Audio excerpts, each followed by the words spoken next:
Cutting across to my colleagues who are tracking this story from Maharashtra and Karnataka, Vinaya Deshpande and Ritu are joining us on the broadcast. Good afternoon to both of you. Vinaya, coming to you first. The bus services between the two states have been suspended. Take us through the reactions coming in. I remember you mentioning yesterday how the state is also mulling to take some kind of support from the union government, from the centre.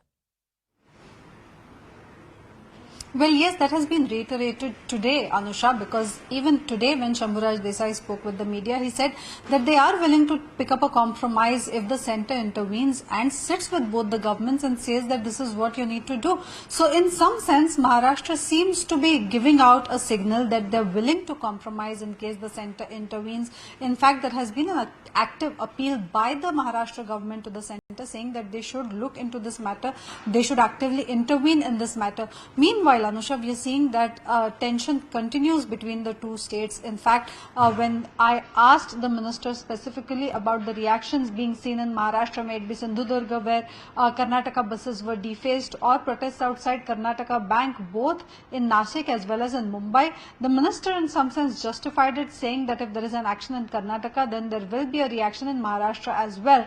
But he also assured that by today afternoon, things should pacify. In any case, we saw that an important round of conversations did take place between the Deputy CM of Maharashtra and the CM of Karnataka yesterday earlier, and then between both the chief ministers late last night, though Basavaraj Bommai tweeted thereafter saying that Karnataka's stance continues. Right now, Maharashtra government hopes that by afternoon things will be smoothened and that law and order situation will come back to normal. In any case, there's a lot of pressure that the government faces here from the opposition, which has given a 24 to 48 hour ultimatum to the government, saying that if issues are not resolved in Belagavi, then reactions will be seen in Maharashtra, and then it will be Karnataka government which will be responsible for the reactions that will be seen here. Back to you. Ritu, you just heard what Vinaya reported and the sense which is coming in from Maharashtra, from the Maharashtra government. As far as the state of Karnataka is concerned, what are the details you're picking up? Harish Upadhyay also joining us on the broadcast. But Ritu, first a word from you about the thinking within the Karnataka government. Well, you see, here in the Karnataka, what the leaders have to say is that for them, the Mahajan Commission report is the final, and therefore there is no need of further discussion as well.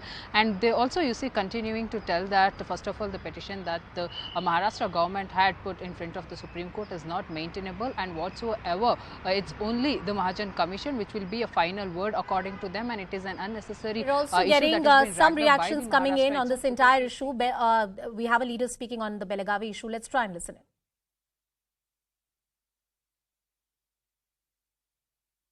The request is that irrespective of the election, the parliament is very important.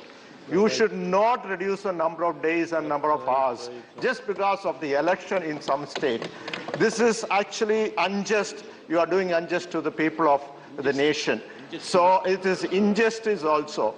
So I plead on behalf of all the parties over here. We should have number of days. Maybe it should be increased, and increase the deliberations and the discussions so that the people will benefit. Thank you so much, sir.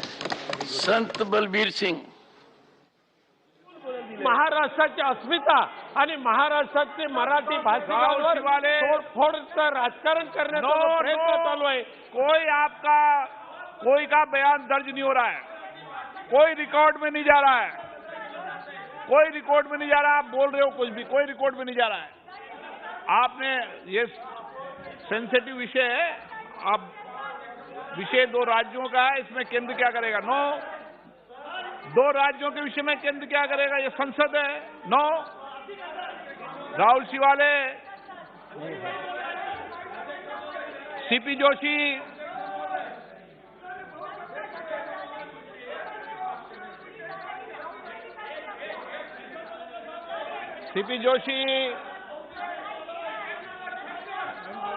धन्यवाद अध्यक्ष महोदय, आपने एक महत्वपूर्ण विषय पर मुझे बोलने का अवसर दिया. मोदी जी की सरकार बनने के बाद चित्तौड़ संसदीय क्षेत्र को अनेक सौगातें मिली है जो पिछले 60 वर्षों में नहीं मिल पाई. मेरा आपके माध्यम से सरकार से मांग है, माननीय अध्यक्ष महोदय, कि Chittorgarh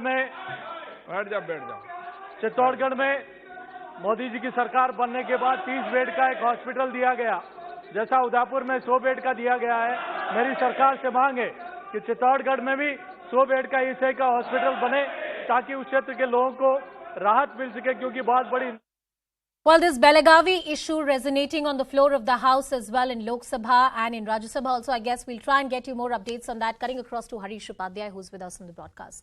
Harish, that committee report, which is already on record when the matter a few decades ago was referred to the central government, the state of Karnataka insists that is final. We are good with that. We don't need this issue to be adjudicated further, and there is no need for further intervention by the union government. That's the stand that Karnataka historically has taken.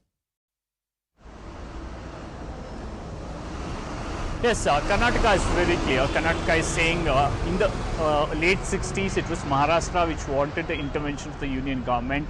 Karnataka accepted it. Then the parliament formed a committee, MC Mahajan committee. That committee submitted its report. It gave a clear-cut report on how many villages should go to Maharashtra, how many villages should come to Karnataka, and Karnataka is willing to accept that report. It's up to the union government now to notify that report. Successive governments have failed to do that. Karnataka says we've already accepted it.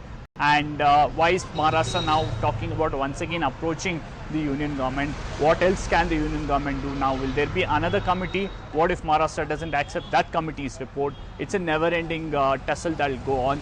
The other aspect that Karnataka also maintains is that now that the Maharashtra government has approached the Supreme Court, we want to indicate that historically as well as constitutionally, the reorganization of states or even allocating certain villages and regions to different states is the business of the parliament. The court perhaps can't do it, and that's the contention for Karnataka before the Supreme Court. Whenever this petition once again comes up for hearing, that will be the argument of Karnataka. That's what Karnataka has all along maintained. Also remember, there is a significant argument being made now that perhaps now you can't decide regions based on what happened in 1950s and 60s and what was the stance then.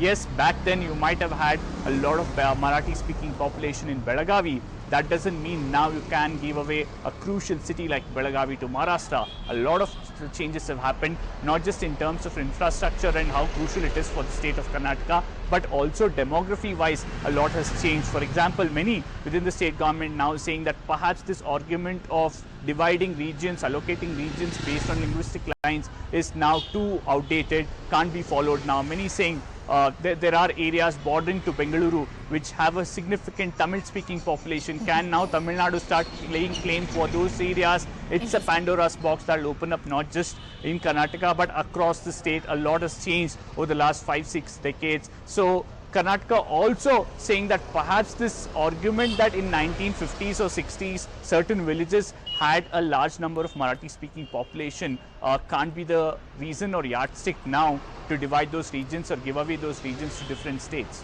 Cutting across